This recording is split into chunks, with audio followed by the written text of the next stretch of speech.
Good day. Thank you for joining me. My name is Dennis, and welcome to my art channel.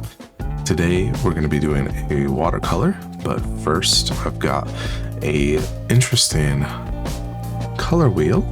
It's not just a color wheel, it's a color sphere. This is called the color globe. One sec, I'm gonna grab the pack.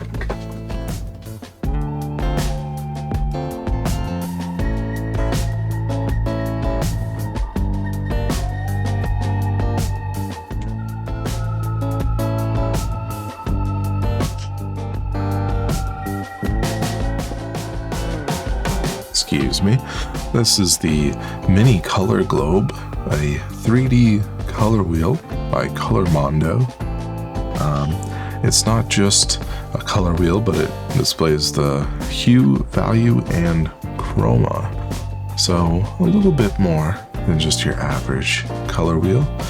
Got it as a gift, and it would be interesting to build it on camera and see how it sort of reflects on the screen. I started off with picking out just one of the sides that seemed appealing, this like blue and yellow combination, that full range. So I decided to start this painting with those colors, and we'll see how it develops. Low chroma,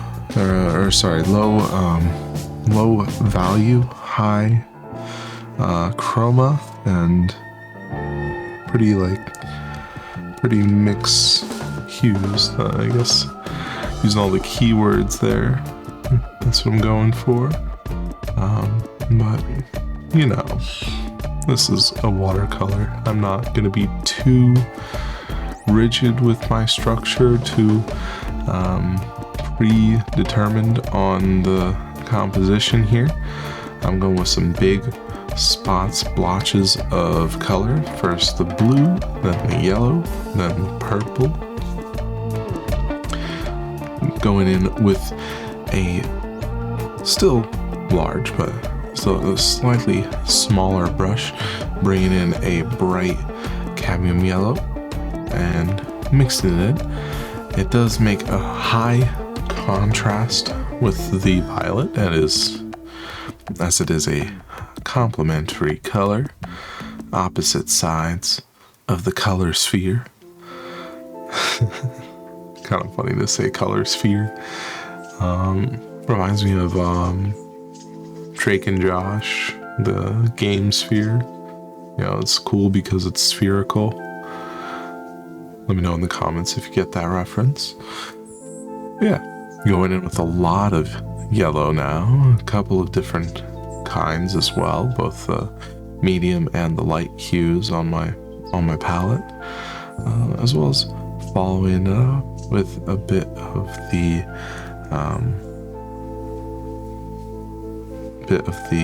sepia.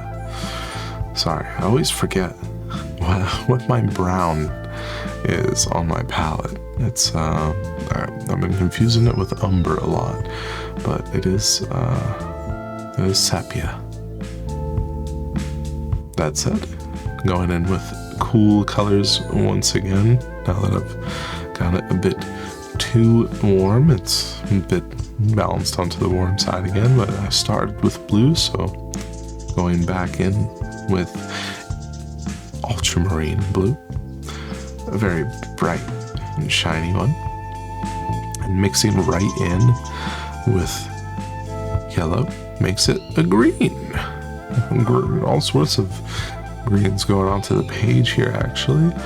This mixing. I feel like some areas are really bright, sort of like reminds me of a plant, maybe like a palm tree, and some areas are a little darker, maybe like an emerald, like the ocean. Throw in a bit of red, mix, making some darker kind of violets, and mixing into not so much like a peach color, maybe like a pink in some areas, but there's so much pigment mixed all throughout this page right now. And it's all ready to use as well. So every stroke at this point will mix into something new. Whether or not it's predictable is just a matter of experience, I feel like. As I get more and more comfortable using this palette, I'll be able to maximize the color combinations and know which ones are kind of appealing and which ones I like to use. You might remember this little mix from the last video. This is the iridescent watercolor medium mixed with a bit of a violet wash that I made, and as you can see, just adding a little bit of water to it is all it takes to reactivate. So that's nice. I get in some extra use out of that paint, in case anyone was concerned about, poured out a lot of medium in that dish. Put a little bit of paint there too. Is it a waste? And the answer is no. There's no need to waste any of the medium or any of the product. I do feel like the other medium that I used here, the fluid, the oxgall medium, is a bit more wasteful, since I have to pour that directly into the water reservoir, and that and does end up down the sink at the end of the day. I don't use it for too long, since it is nice to have, in my opinion, it's nice to have one water for one painting, so that water will develop into like a mud of all of the colors that you're using in the painting, to the concentration that you're using them in generally. But that mud, if you're to then transfer it to a new painting, I think that would be, it's a choice. I feel like if I'm in the zone and I'm going painting, then I will use the same water, and it'll have the same kind of vibe going from one to one. But if I'm gonna take a break between, I want to pour out the water and get something clean for the next painting, because I want it to be fresh and super vibrant on the initial strokes, rather than potentially making a bit of a muddier, kind of messier beginning to a painting. Now I'm using a even finer, smaller brush and going in just side to side, playing around a little bit. You see me swaying around a little bit. I think at this point I'm listening to some music on the headphones and kind of vibing out, jamming a little bit. That's just how I be sometimes. Listen to some good music, gotta move to it, in my opinion. But going in with some more yellows, going with some reds, trying to get the warmer colors on a finer line, and spread these colors all throughout the page, making sure to get some connections between the center of the painting and the edges, as well as putting a little bit of emphasis on the corners. It's important to not get lost into the center of the painting. I feel like I used to do that quite a bit, so it's something I really put a lot of emphasis into now. Looking back on this painting now, I feel like this might almost be a good time to call it. It almost looks finished at this stage. There's nice regions of color, a bit of interesting kind of contrasts on some shapes and lines that, at least for me, attract my eye and kind of move around the page. There's enough of a separation that there's sort of something to travel with across the whole thing. For me, it's the reds and the yellows are able to move me across this page. But I still feel like there could be maybe a bit more depth onto this paper, and that's what I'm working towards with this fine brush here.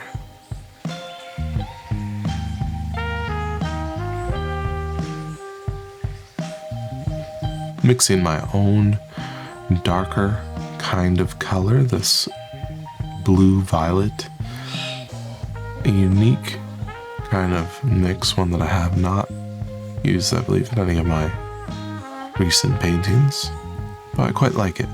It's a bit deeper than just the dioxazine purple by itself, yet it's not so blue that it's reminding me of the indigo.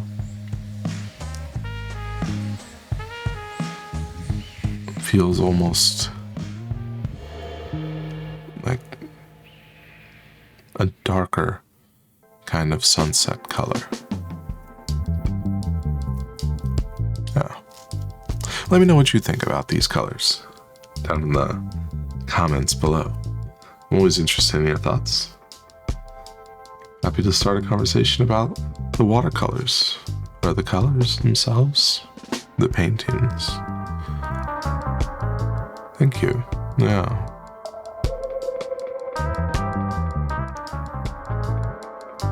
At this point, I really am just deciding on what the final few marks are going to be. You can see my brush moving around the page, but not landing on any spot. Just sort of evaluating where might I go. And here I've decided that the center is what demands my attention and requires a little bit of extra paint. So go in, mix some blue into my little pool of mixed color. Some blue, I think add back a little bit of that violet. I got a nice dark color to work with. Something that should stand out against the lighter areas here in the center. And here we go. Connecting to the top right corner, that sort of dark area, becoming sort of like a branch overhanging this area and bleeding into it and breaking the whole area into two, since there isn't too much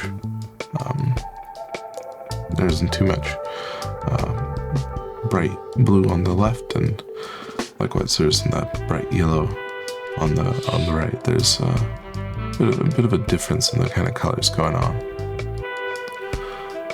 It's a bit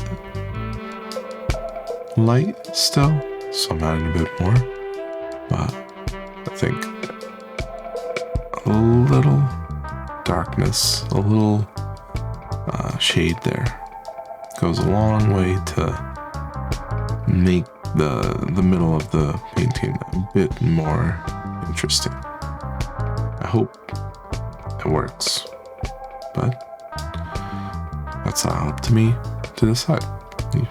You please, as of you, let me know what you think about this. You know what to do for the YouTube stuff. Leave a like if you liked it, dislike if you disliked it. I do leave a I release a new video every Friday, so be sure to subscribe to be in tune for that. Here's some close-ups of the painting now. You could see the depth and some of the variety of marks available on this page. Thank you so very much for watching. I hope you have a great weekend. Peace out.